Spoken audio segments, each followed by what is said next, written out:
you, Rachel, for your kind introduction. Your Excellencies, distinguished guests, ladies and gentlemen, good afternoon. It's a real honor to be here today with all of you to discuss this topic of great importance. In the speeches that we've heard earlier on, we covered a range of topics. The importance of regulation, awareness, collaboration, and ecosystems. 4 components that make the key topics of today's agenda. Financing the transition to net zero and creating sustainable capital markets with a focus on voluntary carbon markets are important factors to be considered when tackling the delicate balance between progress and development for conservation of our natural resources today and well into the future.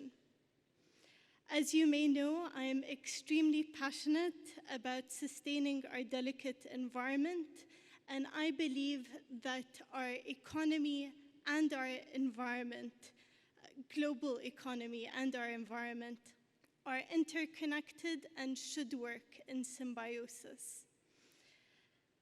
This is a global race, and so there is an initiative by the United Nations called the Race to Zero, and that initiative was created to rally leadership in support of businesses, cities, municipalities, and investors worldwide to create a zero carbon recovery for a more healthy and resilient economy. And I believe initiatives like this are transformational as it encourages people, corporates, and governments globally and locally to take strides in transitioning to net zero and ultimately leading to standardized global climate regulations.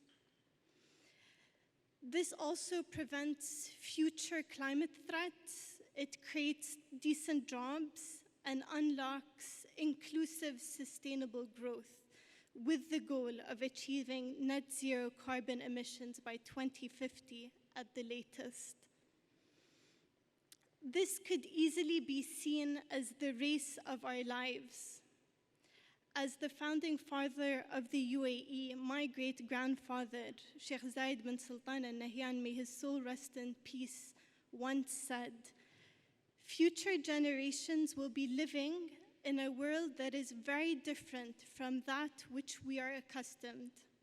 It is essential that we prepare ourselves and our children for that new world."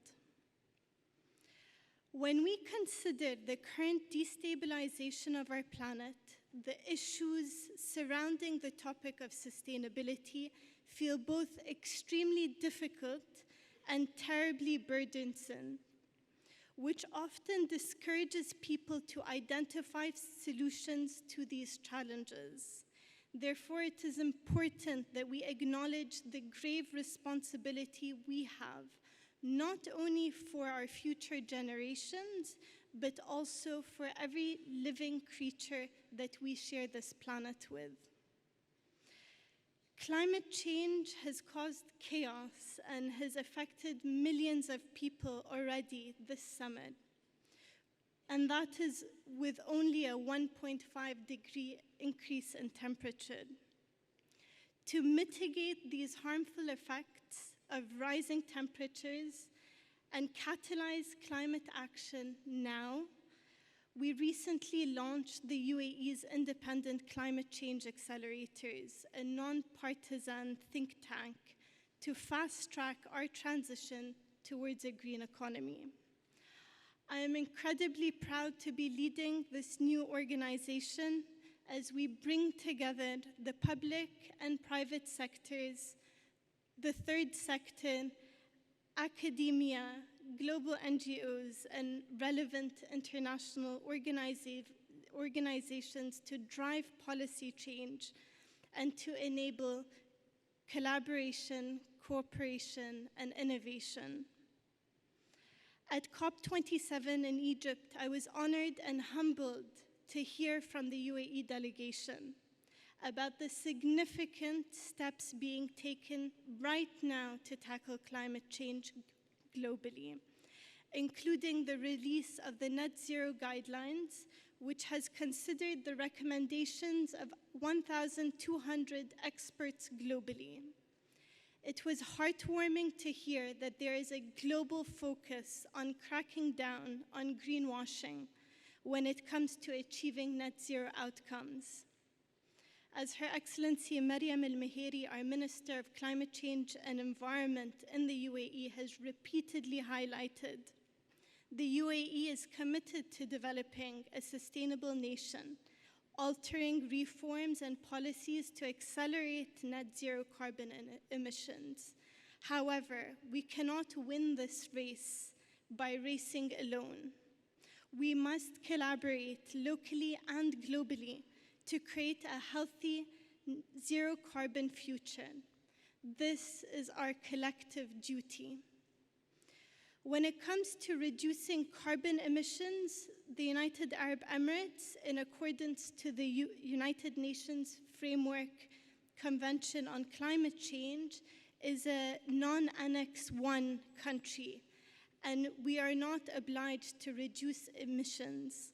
However, the UAE has chosen to implement actions to reduce its carbon emissions and continue to support green infrastructure and clean energy projects, not only locally, but worldwide.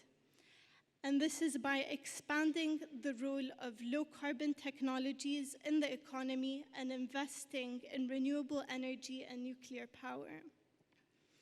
The UAE's National Net Zero by 2050 pathway, launched last week during COP27, highlights how we as a nation will aim to achieve net zero emissions by 2050, beginning with an increase in emission cuts, now aiming for a major reduction of emissions of 49% within the next 8 years.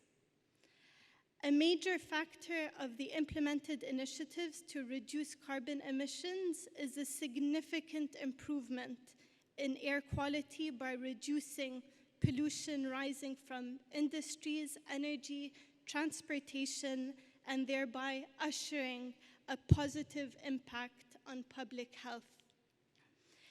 The National Net Zero by 2050 pathway will not only increase the UAE's chances of success in limiting global warming to 1.5 degrees Celsius in line with the Paris Agreement, but it will also enhance transparency, which is a commendable outcome for everyone involved.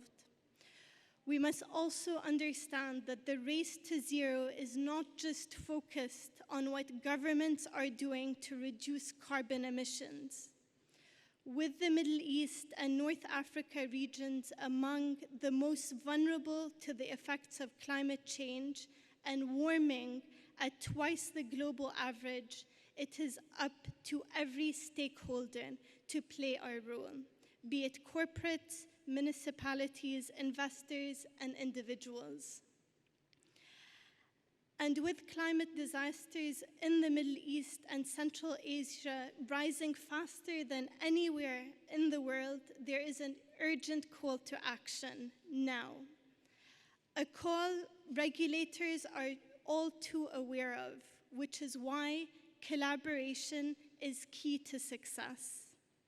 The private sector has a critical responsibility to help achieve net zero emissions.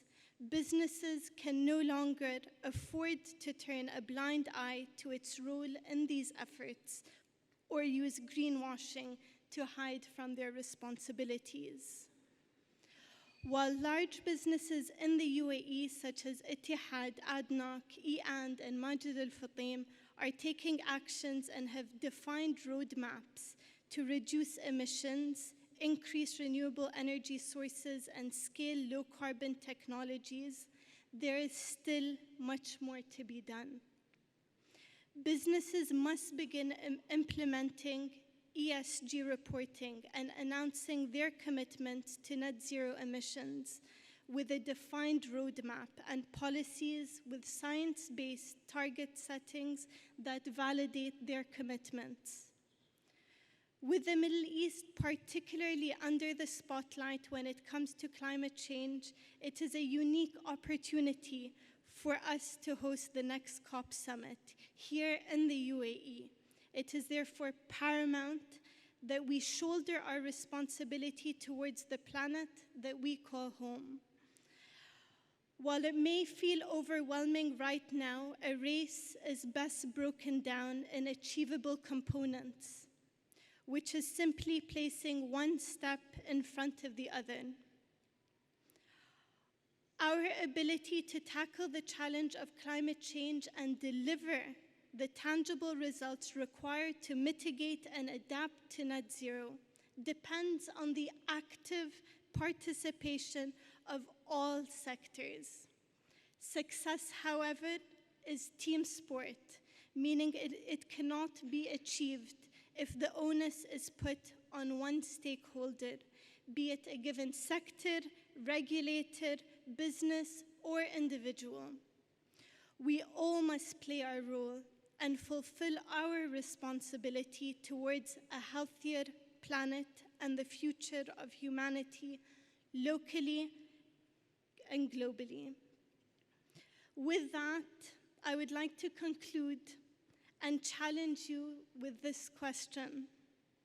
What is the step that you are willing to take so that we win this race? Thank you.